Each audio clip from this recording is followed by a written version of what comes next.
이재명 대표 피습으로 잠시 멈춰 있었던 민주당의 분당 움직임도 이제 또다시 속도를 내고 있습니다. 광주 5.18 민주묘지를 찾은 이낙연 전 대표, 이번 주 후반에 탈당 선언을 예고했습니다.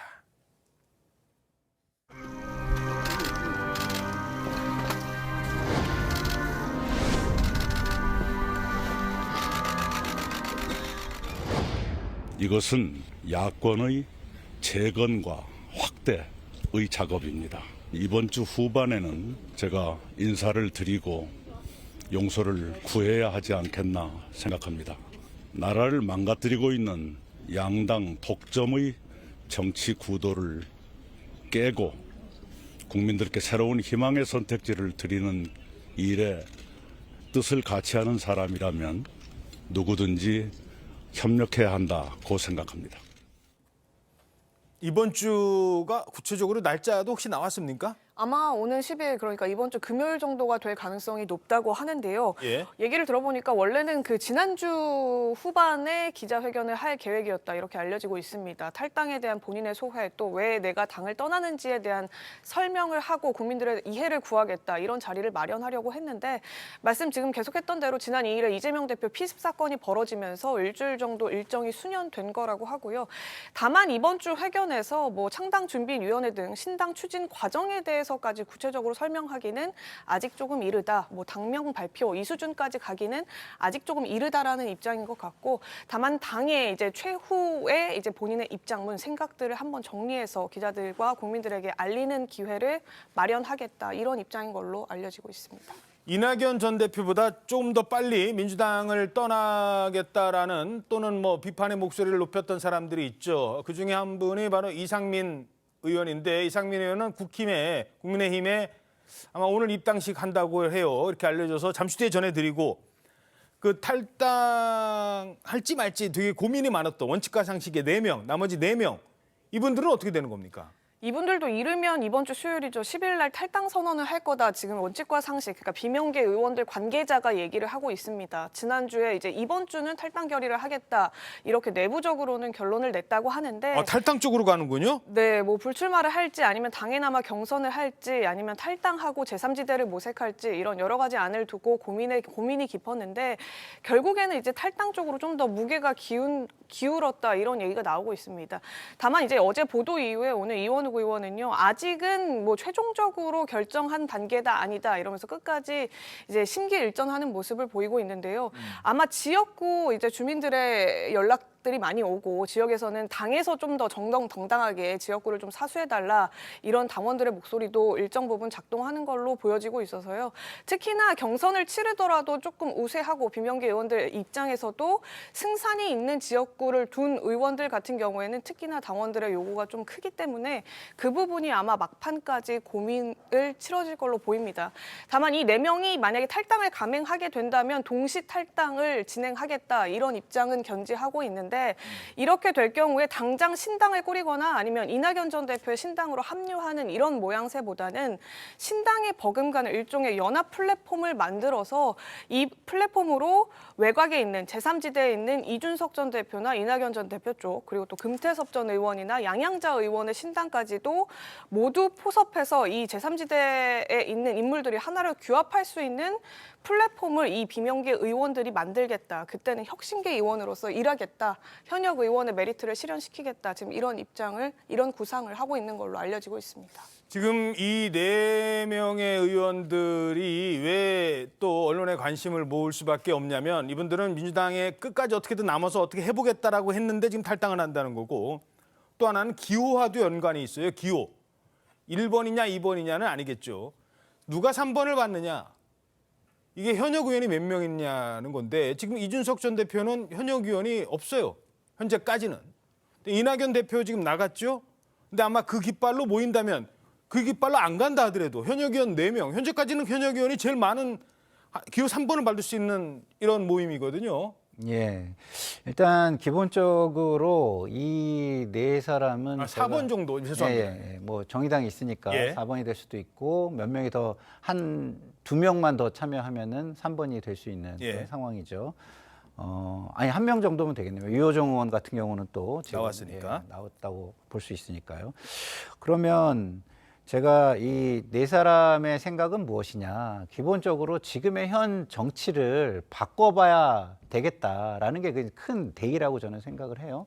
근데 그걸 대의로 삼는다면 본인들이 어떤 권력을 더 갖겠다, 뭐 권력 투쟁을 해가지고서 뭐 주도권을 갖겠다 이런 거가 돼서는 저는 안 된다고 보거든요. 그래서 이 네 사람이 결국은 그걸 중심으로 해가지고 정치를 바꾸는데 매진을 할 것 같고요. 그러려면 그 가치에 동의하는 사람들 그리고 또 가치에 동의하는 게 아닌데 위장해서 오는 사람들을 또 잘 걸러내는 일 이것까지도 저는 좀 잘해야 될 것 같은데 예. 이것은 시간이 지남에 따라 그 현역 의원 숫자는 자연스럽게 늘어날 것 같아요. 왜냐하면 양당의 공천이 얼마나 공정하냐, 공정한 것을 국민한테 인정받느냐에 문제가 걸려 있어요. 그렇다고 한다면 결국은 떨어진 사람들의 그 집합소 이렇게 폄하될 수가 있거든요.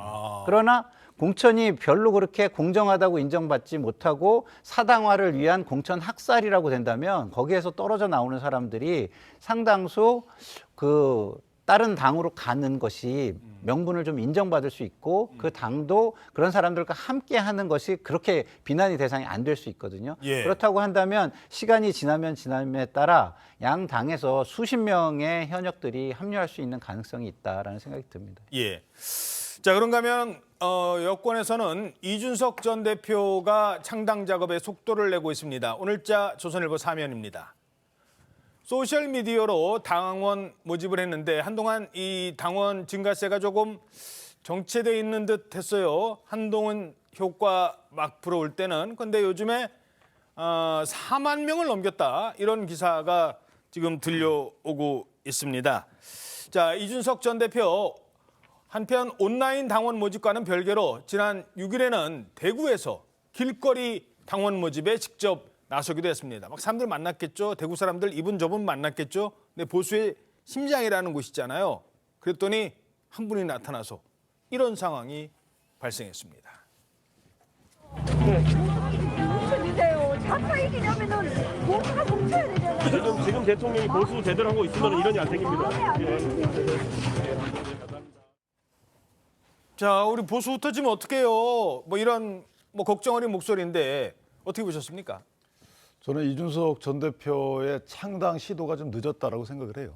그러니까 이전에 당내에서 세력 정치를 시작한 적이 없잖아요. 본인 SNS 정치지 본인이 이 국회의원이라는 게 사실 세력을 모아서 입법 활동을 하는 것이 국회의원인데 또 정당도 그런 국회의원을 배출하기 위한 활동이잖아요. 그런데 그런 활동보다는 본인의 개인적인 활동 위주로 했단 말이죠. 그렇다면 본인이 얘기하는 당이 변하지 않았다는 데 책임도 본인도 있는 거예요. 예. 그러면 나가서 어떤 시도를 하겠느냐? 저는 국민이 어떤 지지를 보내지 않을 거라고 보고 타당도 마찬가지지만 안에서 치열하게 무리 정치를 위한 시도를 열심히 해왔다 그러면 그리고 나서 1년 전에 탈당을 해가지고 새로운 당을 만들었다 그러면 국민적 지지가 아마 현실화될 텐데 저는 그렇게 보지 않고 또 하나는 이미 한 번 당이 어려울 때 또 나갔다 들어온 적이 있거든요.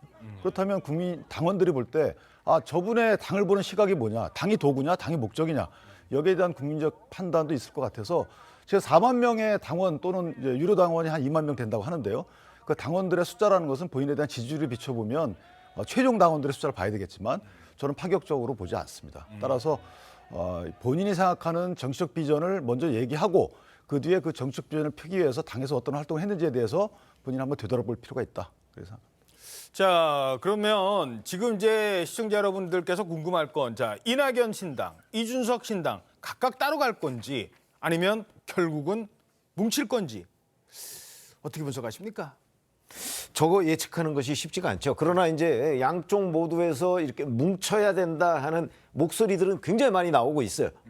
이제 이낙연 전 대표도 뭐 충분히 같이 만날 수 있다고 하고 당장 내일 양향자 의원이 출판 기념회를 하죠. 예. 그 자리에 이제 이른바 양금석, 금태섭, 이준석 그다음에 뭐 다 만난다고 해요. 그 자리에 예. 출판 기념회니까. 예. 그럼 그런 자리에 갔을 때 이제 대화가 어느 정도 진행이 될 것이냐. 심지어는 이준석 전 대표는 뭐 이낙연 신당과 뭐 지역구 공천은 따로 하더라도 아니 비례대표 공천은 따로 하겠다 뭐 이렇게 된다는 얘기는 거의 뭐 합당 수준까지 얘기가 됐나 하는 이런 짐작을 할 수 있을 정도의 표현이거든요. 그러니까 비례대표 공천만 따로 하겠다는 거죠. 지역은 그럼 그 얘기는 결국 지역은 뭐 연합 공천이나 이런 가능성이 있다는 걸 지금 시사하는 대목인데 저런 것들이 순전히 그냥 말로만 그칠 것인지 아니면 정말 행동으로 옮겨질 것인지 하는 부분은 아직 시간이 좀 있습니다. 그렇기 때문에 이 사람들이 이제 제3지대라는 곳에서 이른바 빅텐트라는 걸로 모아져서 한꺼번에 하나의 어떤 정치 결사체로서 일반 국민들한테 표를 달라고 할 수 있을 것인지 이게 지금 뭐 가능성 얘기는 계속 나오고 있는데 또 여기에 장애물들도 어마어마하게 많거든요. 그래서 아마 누구도 확신할 수 없는 상태이긴 하지만 양쪽에서 그런 모색 얘기는 계속 나오고 있다. 이렇게 말씀드리겠습니다. 그러니까요. 지금 화면에 나오고 있습니다. 양향자, 금태섭, 유호정 이런 의원들이 과연 어디로 갈지 이 부분도 관심인데 짧게 한번 분석해 주시죠. 이게 저게요. 기본적으로는 모두가 빅텐트를 지향을 해요. 왜냐하면 그래야만 현실적으로 정치를 바꿀 수 있다고 생각하는데 예. 그것 때문에 이제 모이는 거를 지향하는데 문제는 지금 우리 최병묵 의원님 잘 말씀해 주신 것처럼 상호 간의 신뢰가 문제가 되는 거예요. 이게 뭐냐면 내가 대장을 하겠다 이게 아니라 대의에 대한 어떤 헌신성, 진정성이 있느냐 이거를 계속 보는 거거든요. 근데 어느 쪽에서 한 군데 내가 대장이 될 거야 나를 따라 이렇게 되는 순간 저건 좀 깨지게 돼 있거든요. 그래서 저분들이 얼마나 가치와 대의를 앞세우느냐가 저는 관건이라고 봅니다. 지금 두 분 저 화면에 저렇게 나눠서 나오는데 왼쪽에 있는 저 전직 대표는 나이 안 따지는 사람이에요. 나이 상하 불문. 뭐 나이 많고 적고가 정치의 판단에 전혀 기준이 안 된다고 생각하는 분이고 오른쪽에 계신 분은 민주당에서도 상당히 원로급이시고 과연 이 두 분이 만나면 누가 앞자리에 서고 누가 이거 얘기를 해야 돼 이런 것도 아직 정리 안 돼 있어요. 아니 근데 이제 둘이 그러다가 서로 앞자리 차지하겠다고 하다가 제3의 인물이 나올 수도 있죠. 이제 그런 여러 가지가 아직은 이제 시간이 있다고 생각하는 것 같아요. 그러니까 지금 1월에는 각계약진을 일단 하는 걸로 보고 아마 2월쯤에 가면 이제 뭐 본인들 중에 서열 정리를 하든가 아니면 제3의 인물이 나서든가 이렇게 돼서 이제 제3의 인물이 이 빅텐트의 주인으로서 뭔가 총선을 지휘하겠다 이럴 수도 있는 거거든요. 그래서 굉장히 변수가 많다. 물론 이거는 이제 긍정적인 의미의 변수고 아까 말씀하셨듯이 부정적인 의미의 변수도 못지않게 많습니다. 예.